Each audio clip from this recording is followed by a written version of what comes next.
OK, let's go. Tady probíha težba. Tam som niečo preskočil. Vítam vás všetkých pri novom quad vlogu. Dlhšie sme sa nevideli a to z toho dôvodu, teraz by som si mal nájsť nejakú dobrú výhovorku, a to z toho, ja značku nemám. Nevideli sme sa z dôvodu toho, že som vlastne radšej bicykloval, behal, cvičil a robil všetko iné, len než štvorkolkoval, bolo sucho, ani ma to nejak vlastne nelakalo. A teraz trošku popršalo, tak som si uvoľnil pol dňa a ideme sa previesť.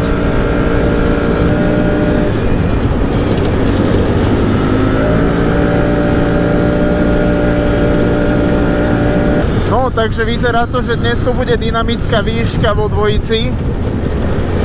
Mám tu sparring partnera Outlander G3 1000 Limited, nová platforma, 101 koní, čiže je dosť možné, že stíhať nebudem. Nakoľko tá 650 má, ak sa nemýlim, polovičný výkon. Taktiež aj to prúženie.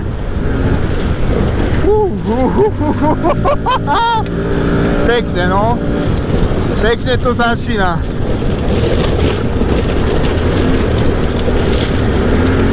Motivácia je veľmi silná, ako vidím.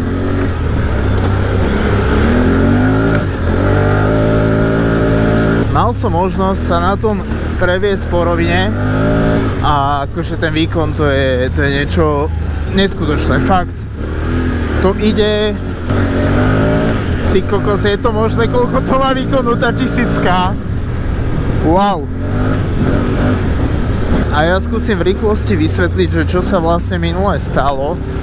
Keď som vlastne to kvázi, myslel som si, že utopil. Ja som hneď, ako som prišiel domov, tak som vypustil olej. Ten olej bol úplne, že v poriadku. V tom oleji nebola voda, tomu oleju nebolo nič. Na druhý deň som kúpil nový olej, nalial to tam, naštartoval, samozrejme aj filter, všetko fungovalo tip-top.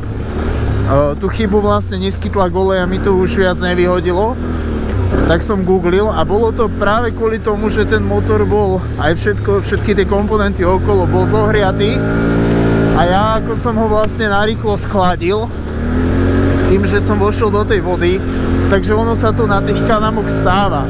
Hej, že to vypíše takúto chybu. Ale podľa mňa máme strašne rýchle tempo. Veď to sa nedá ani nič rozprávať. Tu na tej G2 človek proste, keď ide takto, je to komfortné. Napríklad oproti Renegade, XMR alebo tak. Ale na tej G3 človek absolútne necíti, že by sa niečo takéto dialo, ako sa teraz deje.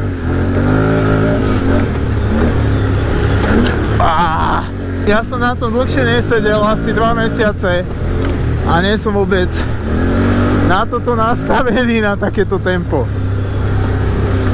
Ja som chcel len takú pohodovú útorkovú výšku. To nabralo úplne iný spád. Inak extrémne ma bolia nohy, lebo predvčerom som bežal Red Bull Wings for Life.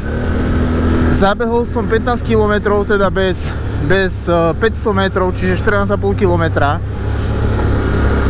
A moje nohy sú veľmi zlé. No, tu sa drží plný, tak nemôžeme zaostávať.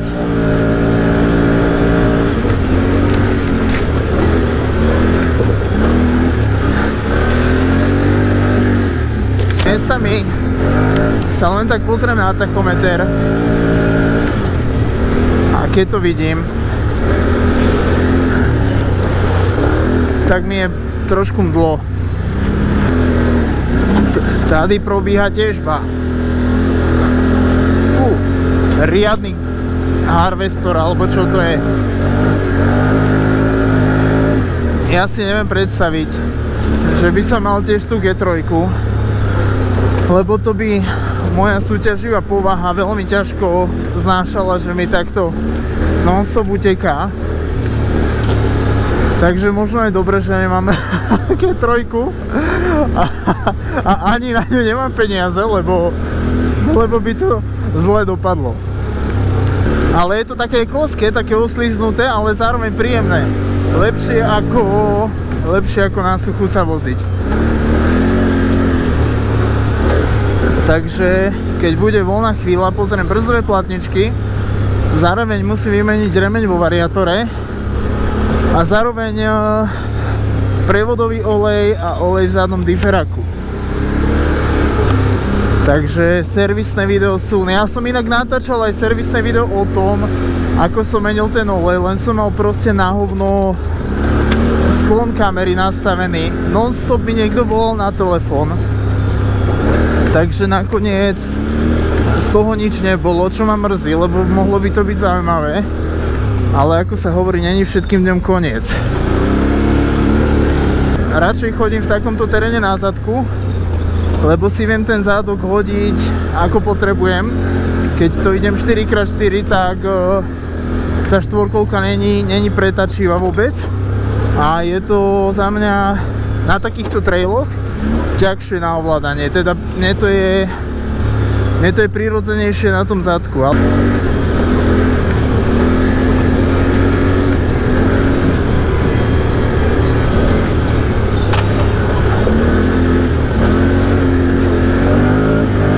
Ak toto vidí niekto, koho by v budúcnosti, ak náhodou by som možno vyrastol, napadlo mi požičať štvorkolku, tak mi dajte nejakú podmienku do zmluvy, že hlavne ju nemôžem ísť testovať s ním.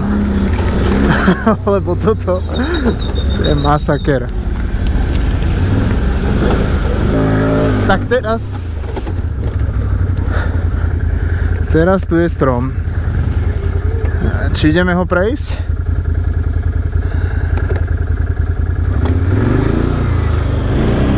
No dobre, tak asi ho ideme prejsť. No, tak strom ideme prejsť. Do pekla.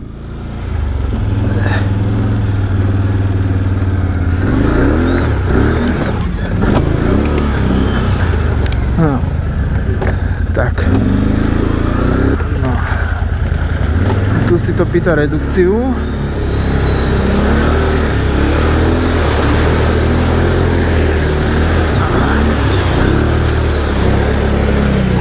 No. Tu sa mi stalo niečo, s čím som nerátal, ale z toho sa dostaneme. Samozrejme. Že sme sa dostali. No poď. Tuto som mal tú pataliu, hej, tam som to nevedel výsť. No, ale ty mi nehovor, že ideš na zadku. To je blázon, ak išiel na zadku. Ja si dám rýchlu a uzavierku. No, mám uzavierku. Idem rýchla a teraz to musím vyskočiť. No, teraz môžem vypnúť uzavierku, OK.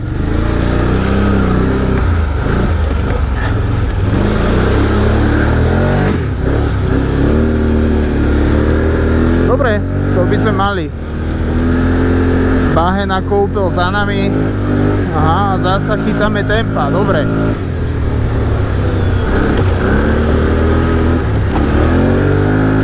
Napríklad teraz mám štvorkolku a keď dám vlastne plný do zakruty, tak ma to neťaha, že zádkom do zakruty, ale takto celým bokom, celou štvorkolkou a to je pre mňa strašne, ako by si to povedal, neprirodzené. Dobre, kolesa vyhádzané. No, ale ja nemám ABS-ko. Som zabudol. Úplne. Ja mám plný plyn, on má plný plyn a môžete vidieť, čo jemu to robí. jemu to normálne tancuje zo strany na stranu, ako to chce ísť. To je proste chore. Ja mám plný a pozrite, ako sa to vzdialuje. To je proste diametrálne extrémne veľký rozdiel v tom výkone. Boli sme to trošku umyť, ja som to iba tak zbežne oplachol, čiže je to také meh. A plán bol, že ideme domov, ale tuto kolega sa pobral na úplne iný smer, ako je domov, lebo domov je tam, takže som zvedavý, že aký je ešte plán dnešného dňa, lebo keď zavrú Lidl, tak moja frajerka bude na mňa nahnevaná, lebo nebudeme mať čo jesť večer. Takže dúfam, že tuto bude nejaká pekná asfaltka doprava domov, alebo naspäť, alebo ja neviem, kam ideme.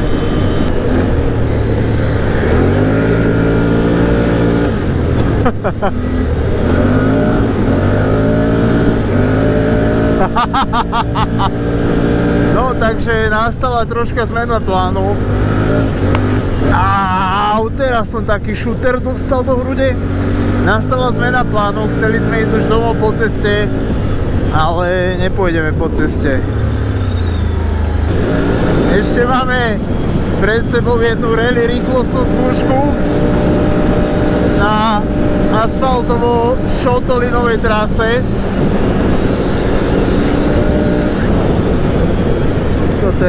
Toto je tak strašne nebezpečné.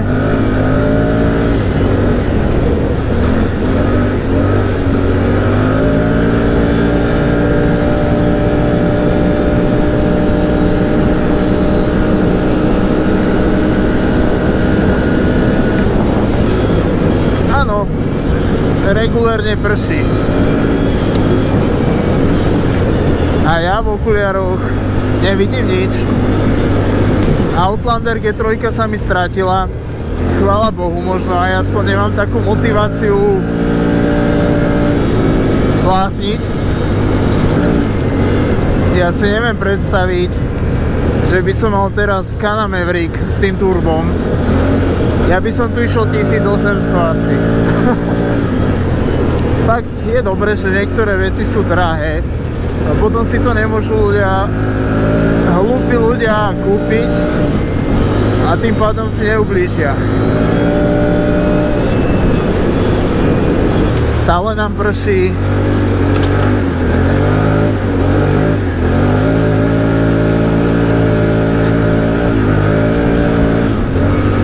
Jak som plakal, že ma nohy bolia, tak teraz ma to tak baví, že ani neviem, že by ma nohy boleli. Ty kokos, som skoro zastavil. A celý čas idem zatiaľ iba na zadku, pokiaľ nebude nejaké extrémnejšie blato. Nebudem to ani nejak meniť, lebo je to veľa zábavnejšie.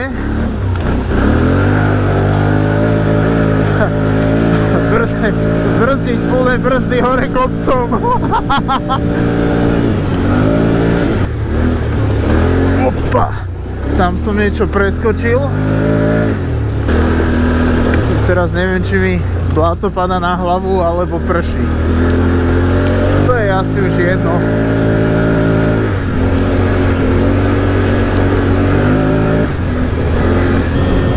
Domov sme sa vrátili trošku inou cestou, ako som si myslel. Čakal som, že už pôjdeme len po asfaltke, ale tak nabralo to trošku iný spád. Každopádne nevadí, bola to mega sranda. Aj celkovo ten výjazd dnes ma bavil. A ďakujem každému, kto si pozrel toto video, kto dá like, kto mi dá odber. A fakt ma to motivuje natočiť niečo aj ďalej. Tak zatím čus!